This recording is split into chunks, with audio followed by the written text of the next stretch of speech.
Bom, se tem uma coisa que a gente não gostaria é voltar a falar de Covid, Ah, né? Esse é um assunto que, por nós, ficaria no passado e se limitaria só às consultas a antigos arquivos, livros de história do futuro, só que a realidade se impõe.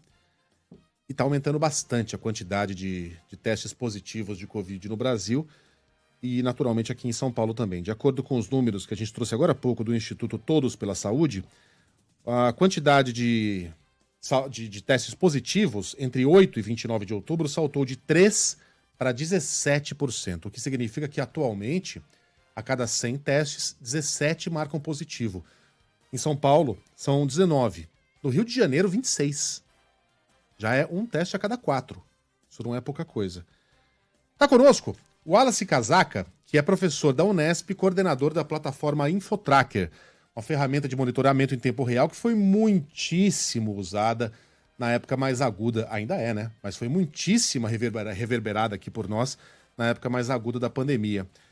Wallace, bom dia. Vocês também chegaram a essa conclusão de um aumento no número de casos no Brasil? Bom dia, Megali. Bom dia a todos os ouvintes. Sim, a gente tem observado um aumento no número de novos casos, né? E também isso acaba reverberando na taxa de transmissão. No entanto, né, a notícia boa é que a gente está num patamar, né, felizmente hoje, que é bem diferente do patamar que a gente se encontrava, por exemplo, em 2020 e 2021. Então, essa é importante, né? Salientar que houve aumento, mas felizmente, né, esse patamar ele não é tão grave, né? Enquanto a gente tinha, né, a pandemia acontecendo antes da nossa vacinação. Então, é uma notícia preocupante, mas, né, com uma ponta de esperança nesse sentido. eu queria saber se a gente pode ter esperança em curto prazo, Wallace, porque é o seguinte, você disse que houve aumento e a gente sabe que essa plataforma ela é capaz de traçar as curvas, né, de comportamento do vírus e tudo mais. O que é que indica essa curva? Ela está em crescimento ainda?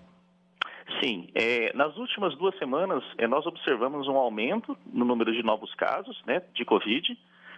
Isso é por conta da taxa de transmissão, que ela está um pouquinho elevada hoje, ou seja, ela está acima do aceitável, né, não está totalmente controlada. Isso acabou também impactando nas novas internações, que a gente também observa no estado de São Paulo. Isso também teve um crescimento, né, da ordem aí de 25%, né, de 23% mais precisamente, na última semana.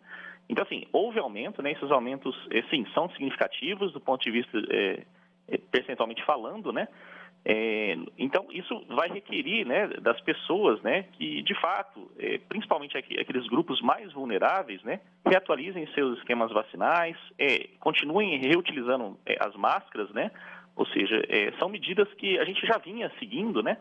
Então, a gente vai continuar adotando essas medidas, né, a fim de tentar mitigar esse avanço da Covid agora no país. Como o senhor mesmo disse, né, professor? Claro que em patamares diferentes, mas não é por isso que a gente Exatamente. deve deixar de lado algumas atenções com cuidados básicos. Até porque, que projeção se faz em relação a, por exemplo, a gente vai ter jogos da Copa do Mundo, em que normalmente formam-se aglomerações em bares, em restaurantes, para as pessoas acompanharem juntas, também as festas de fim de ano que vão se aproximando, ou seja, há uma tendência de uma projeção em relação a isso? A gente não consegue projetar a longo prazo, né? Então, a gente faz as nossas projeções baseadas nas próximas 2 semanas, né? Então, a partir de 2 semanas é mais difícil a gente conseguir prever, que depende, né, de uma série de fatores.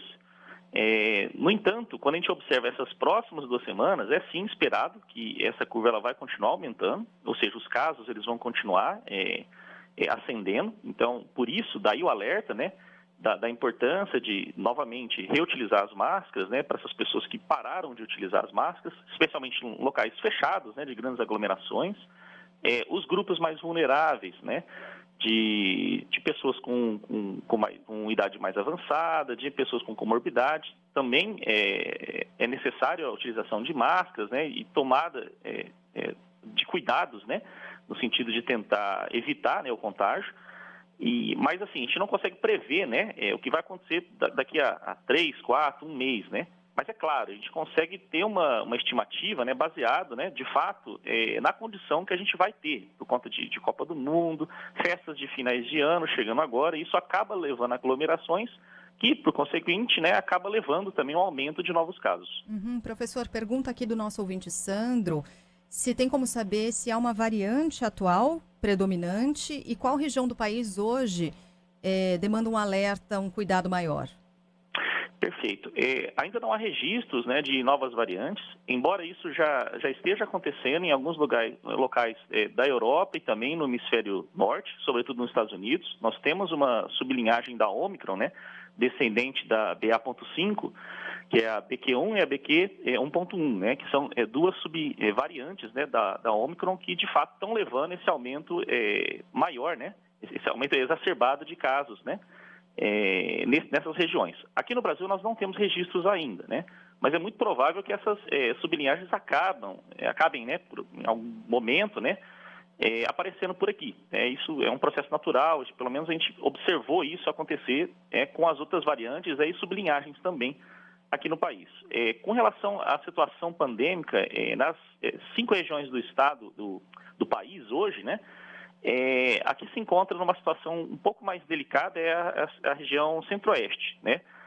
Todas as taxas, os índices, né, a taxa de transmissão para as 5 regiões do país hoje estão acima de 1, né, que é o número que a gente coloca como limiar, né, do controle, né, e não controle da doença, por assim dizer. Mas, assim, felizmente, né, por outro lado, a gente pensar de uma perspectiva positiva, né, a taxa de transmissão, embora esteja acima de 1, ela está próxima de 1 ainda, né?